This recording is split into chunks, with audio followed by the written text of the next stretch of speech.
Topic है उसमें मैं मोलारिटी के न्यूमेरिकल्स के बारे में एक्सप्लेन करूंगा। पिछले वीडियो में मैंने मोलारिटी के डेफिनेशन के बारे में बताया था, तो एक न्यूमेरिकल लेकर के हम इसको सॉल्व करते हैं और देखते हैं कि कैसे हम इसको करेंगे।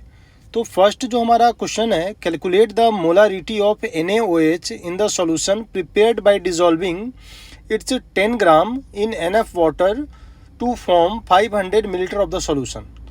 तो देखो यहाँ पे क्या करना है, मोलारिटी हमें निकालना है। तो हमने क्या किया भाई, M है तो M equal to question mark किया, मोलारिटी निकालना है। मोलर मास हम निकाल लेंगे NaOH का, जो कि 40 ग्राम के आसपास आता है। अब देखो मोल इक्वल टू क्या है, W upon M, given mass upon molar mass, यानी कि 10/40 यानी कि 1/4 मोल हमने निकाल लिया। क्योंकि मोलारिटी में एक्चुअली क्या होता है कि हमें number of moles of solute निकालना होता है। तो सॉल्यूट हमारा ग्राम में गिवन था, हमें उसको मोल में कन्वर्ट करना था। और volume of solution 500 millilitre already given था। फिर हम क्या करेंगे, by using molarity formula M equal to N/V into 1000। अगर वॉल्यूम को मिलीलीटर में लिया है तो 1000 से मल्टीप्लाई करना पड़ेगा। तो यहाँ पे हमने 1/4 इंटू 500 इंटू 1000 करके सॉल्व किया, तो ये हमारा आंसर आया 0.5 कैपिटल M, यानी कि मोलारिटी हमारा आ गया 0.5 M। तो इस तरीके से हम इसको सॉल्व करेंगे। सेकेंड क्वेश्चन देखते हैं कि calculate the mass of sodium acetate, जिसका फार्मूला होता है CH3COONA, required to make 500 millilitre of 0.375 molar aqueous solution. इसका मोलर मास गिवन है 82 ग्राम।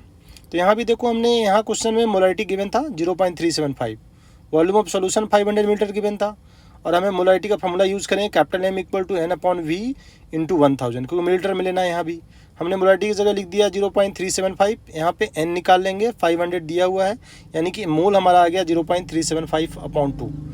क्वेश्चन में यहाँ पे गिवन मास चाहिए था, तो mole equal to given mass by molar mass, यानी कि N equal to W by capital M। हमने मोल की जगह मोल रखा, W निकालना है हमें, 82 मोलर मास डाला और सॉल्व करके हमारा आंसर आया 15.38 ग्राम, यानी कि हमने इसको ग्राम में यानी वेट निकाला है।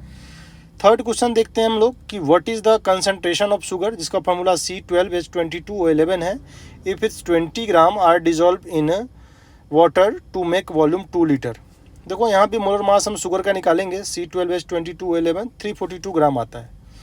यहाँ भी हमें मोल में पहले कन्वर्ट करेंगे, given mass upon molar mass 20/342 करेंगे, तो ये हमारा मोल आ जाएगा 10/171 मोल। फिर हम फार्मूला यूज़ करेंगे मोलारिटी का N/V, यहाँ लीटर में है तो इंटू 1000 नहीं करेंगे, ठीक है। तो यहाँ पे अब हमने इसको सॉल्व किया, तो 10/172 इंटू 2 तो इक्वल टू आएगा 5/171, तो ये हमारा आंसर आ गया 0.029 मोल, यानी कि मोलारिटी हमने निकाल लिया। तो आज का जो टॉपिक हमने मोलारिटी का किया, नेक्स्ट टॉपिक है उसमें मोलारिटी से रिलेटेड कुछ न्यूमेरिकल्स करेंगे। तो आज का वीडियो यहीं पे ख़त्म होता है। थैंक